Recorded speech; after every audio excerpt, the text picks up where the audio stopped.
யாரெல்லாம் வெற்றியாளர்கள் ஆகுறாங்க, யாரெல்லாம் பெரும் பணக்காரர்கள் ஆகுறாங்க, யாரெல்லாம் மற்றவர்களுக்கு உதாரணமா மாறுறாங்கன்னா தன்னோட தவறுகளை தானே திருத்திக்கிறவங்க, தன்னோட தவறுகளை தானே ஒப்புக்கொள்ளக்கூடியவர்கள், தன்னோட தவறுகளை நேர்மையின் வாயிலாக பார்க்கக்கூடியவங்க மட்டும் தான் என்ன ஆகுறாங்க, வெற்றி அடைகிறாங்க. ஒரு புத்தகமே இருக்கு, வெற்றியாளர்கள் பொய் சொல்வதில்லை அப்படின்னு ஒரு புத்தகம் இருக்கு. எனக்கு ரொம்ப ரொம்ப ரொம்ப பிடிச்ச புத்தகம். நான் வெற்றியாளர்களை பத்தி படிக்க ஆரம்பிக்கும் பொழுது சுயசரிதையில இருந்து முதல்ல படிச்ச புத்தகம் அதுதான்.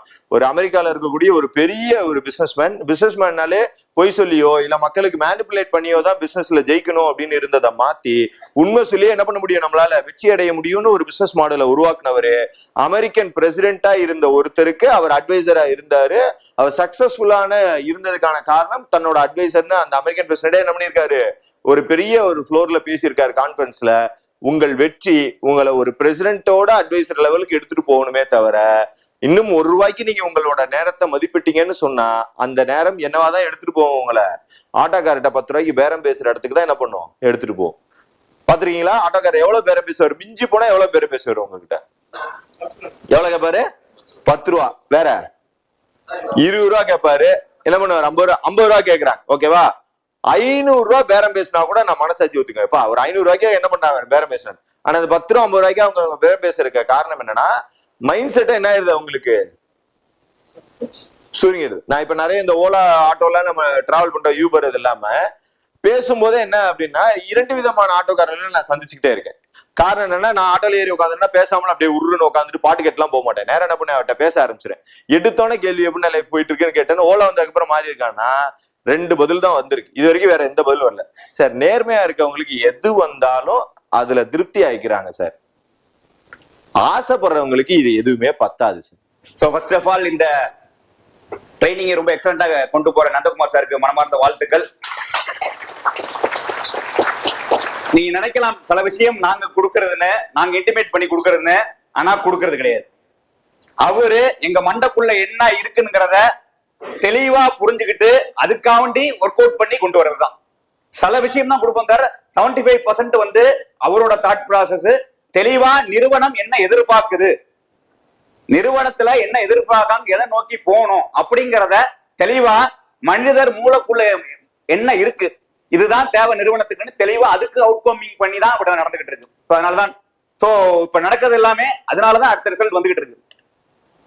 ஒண்ணு. அடுத்தது இங்க இருக்க 4 லீடர்ஸ் ரொம்ப எக்ஸலண்டா வழி நடத்துறாங்க. 2 மாசமும் சாதாரண விஷயம் கிடையாது. அத்தனை போய் இதுல இவரு சின்னது, இவரு பெருசு, அவங்க தாழ்ந்தவங்க, இவங்க உயர்ந்தவங்க, இப்படிலாம் கிடையாது. எல்லாமே யூனிட்டி இன் டைவர்சிட்டி, எல்லாமே ஒற்றுமையா பல விஷயம் பண்ணிருக்கோம். பல விஷயம் பண்ணா இந்த ஸ்டேஜ் வந்து கிட்டத்தட்ட நிறுவனம் நிறைய நாள் ஒர்க் அவுட் பண்ணிருக்கு. அதுக்கு வேண்டிய கரெக்டான தளம் வந்திருக்கு. அது எந்த மாற்றம் கிடையாது.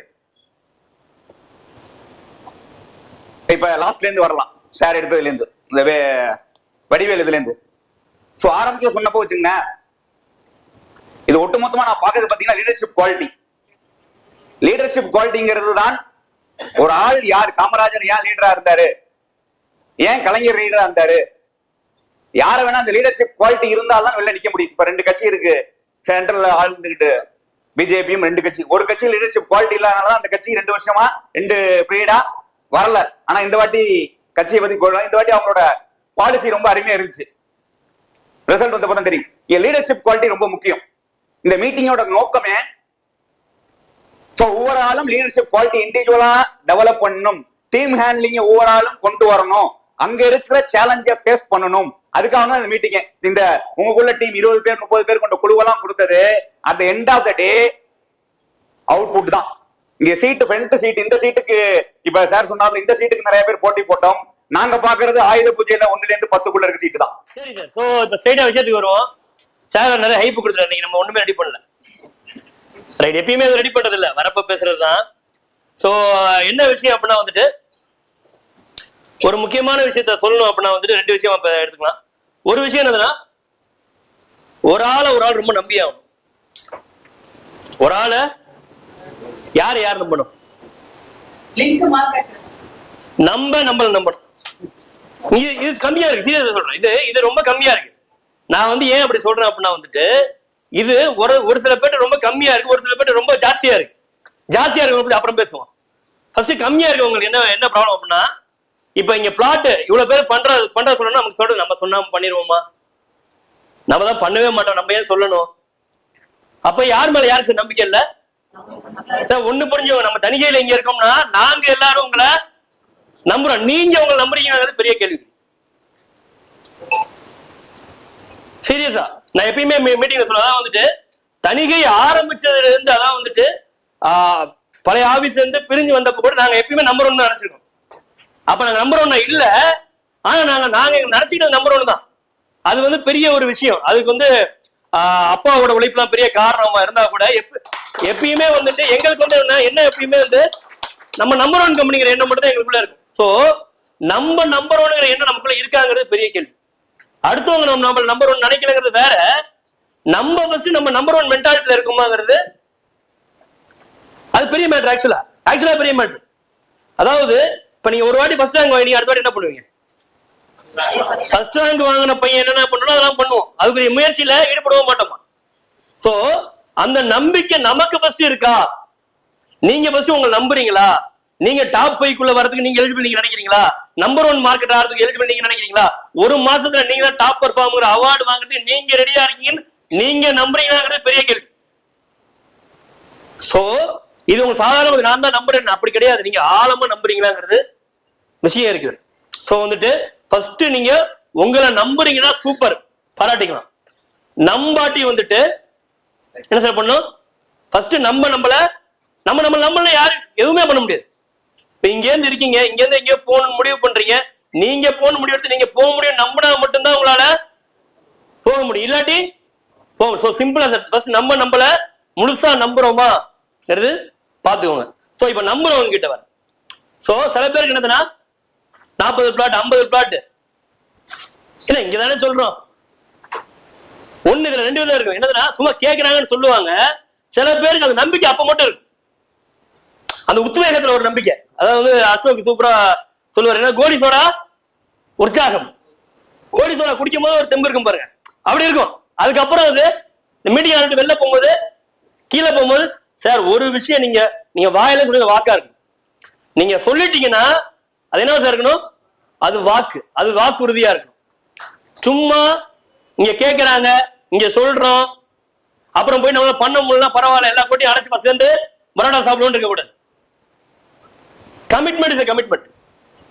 நீங்க 10 பிளாட் சொல்லிட்டீங்களா, 20 பிளாட் சொல்லிட்டீங்களா, 30 பிளாட் சொல்லிட்டீங்களா, அது வந்து கமிட்மெண்ட். அப்ப நம்ம என்ன பண்ணணும்? கமிட் ஆயிட்டோம். அப்ப என்ன பண்ணணும்?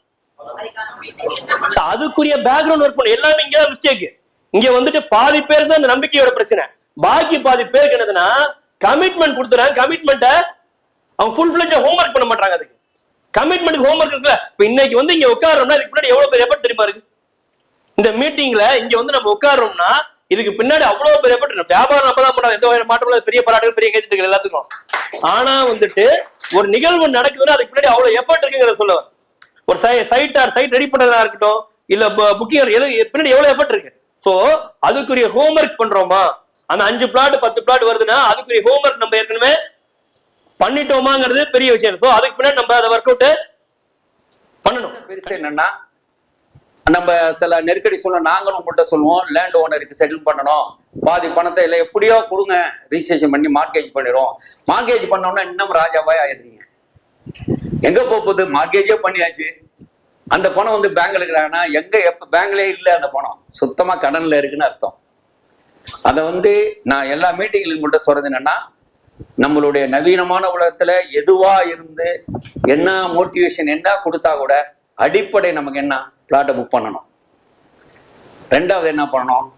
அட்வான்ஸ் வாங்கணும், அதை வந்து அக்ரிமெண்ட் கொண்டாடணும், அக்ரிமெண்ட் ஆனோடனே அதை ரிஜிஸ்ட்ரேஷன் கொண்டாடணும். அதானே முழு வெற்றி. நம்ம என்ன பண்றோம்? பாதி கிணத்துலயே விட்டுட்டு அடுத்த கிணறு வந்தோடனே இந்த பக்கம் மேய்ஞ்சிக்கிட்டே இருக்கிறோம், புல்லு நல்லா பசுமை அங்க வந்தோடனே இதை விட்டுட்டு போயிடுறோம். அதனால தயவு செய்து நான் கொஞ்சம் இதோட சொல்றேன்னு நினைக்காதீங்க, அதுல ஃபுல்லா கவனமா இருங்க. உங்களுக்கு தெரியாதது ஒண்ணுமே இல்லை. மணியோ அசோக்கோ நந்தகுமார் சார் சொல்றதோட என் அனுபவத்துல உங்கள்கிட்ட சொல்றேன். இப்ப என்ன இது முடிஞ்சிருச்சாப்பா இல்லையாப்பா? எக்ஸ்போர்ட் இது போட்டு நம்ம பொருட்காட்சி முடிஞ்சிருச்சா? ஏன்னா பொருட்காட்சி மாதிரி 1000 பொருட்காட்சி தினந்தோறும் நடந்துகிட்டு இருக்கு.